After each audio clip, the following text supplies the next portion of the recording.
Shalom, selamat pagi listener sahabat Radio Rocan. Renungan pagi hari ini berjudul Hidup dan Mati Dikuasai Lidah, yang terambil di dalam kitab Yakobus pasal 3 ayat 1 sampai dengan 12.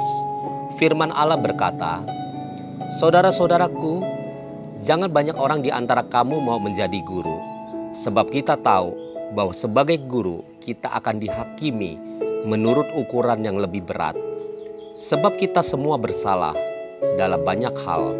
Barang siapa tidak bersalah dalam perkataannya, ia adalah orang yang sempurna, yang dapat juga mengendalikan seluruh tubuhnya.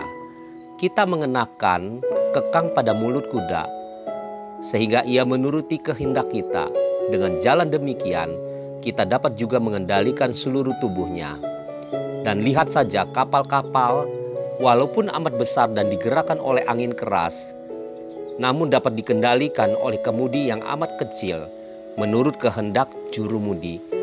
Demikian juga lidah, walaupun suatu anggota kecil dari tubuh, namun dapat memegahkan perkara-perkara yang besar. Lihatlah, betapapun kecilnya api, ia dapat membakar hutan yang besar.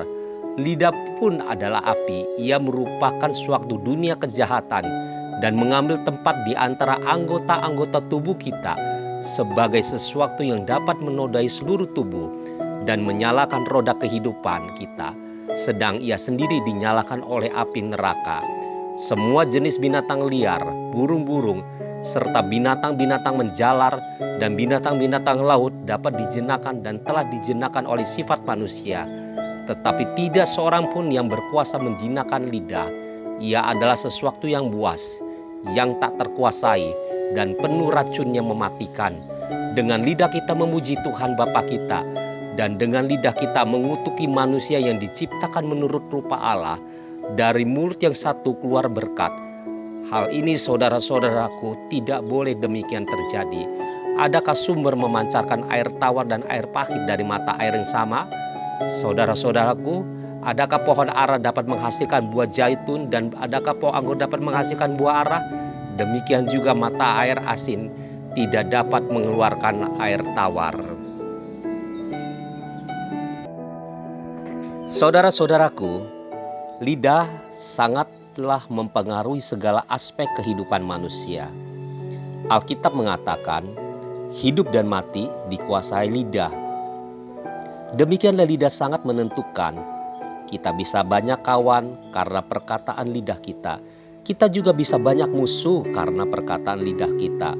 Kita bisa dihormati orang karena perkataan lidah kita. Tetapi kita juga bisa menjadi bahan tertawan dan kebencian orang karena perkataan lidah kita. Orang yang mampu mengendalikan perkataan lidahnya adalah orang yang mampu mengendalikan dunianya. Karena perkataan lidahnya, itulah yang akan menentukan di mana posisi keberadaannya. Dari bacaan kitab suci hari ini dapat kita pelajari beberapa hal tentang lidah. Yang pertama, lidah kita perlu kita kendalikan. Ketika lidah kita tidak bisa dikendalikan, ia bisa menjadi sumber bahaya, bisa menghancurkan segala sesuatu dalam hidup kita, bahkan menyeret kita ke neraka.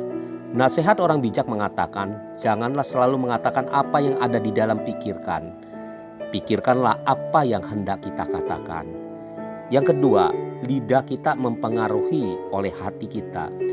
Alkitab mengatakan mata air asin tidak dapat mengeluarkan air tawar. Dengan kata lain, hati kita sangat menentukan perkataan lidah kita. Ketika hati kita bersih, ketika hati kita benar, otomatis perkataan-perkataan kita juga bersih dan benar. Jadi sebelum mengendalikan lidah kita, pastikan hati kita bersih dan benar.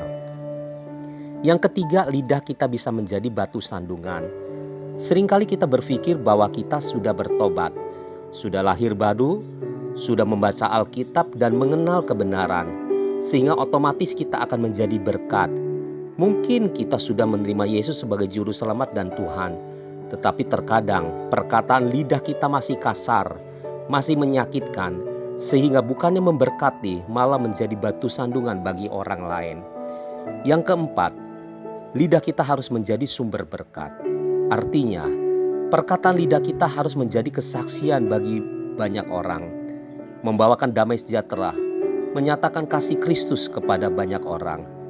Saudara-saudaraku yang dikasihi Tuhan, sudah saatnya kita menyadari bahwa perkataan lidah kita bisa menjadi batu sandungan. Haruslah kita mengendalikannya. Sebagai orang percaya, sudah layak dan sepantasnya kalau perkataan lidah kita membawakan damai, menjadi berkat bagi banyak orang. Maka berkat-berkat Tuhan, damai sejahtera dan kasih setia Tuhan akan terus mengalir di dalam dan lewat hidup kita. Mari kita pastikan agar lewat perkataan lidah kita, nama Kristus senantiasa dimuliakan dan kita senantiasa hidup penuh dengan kemenangan. Amin. Selamat beraktivitas. Sampai berjumpa pada besok pagi. Tuhan Yesus memberkati. God bless you.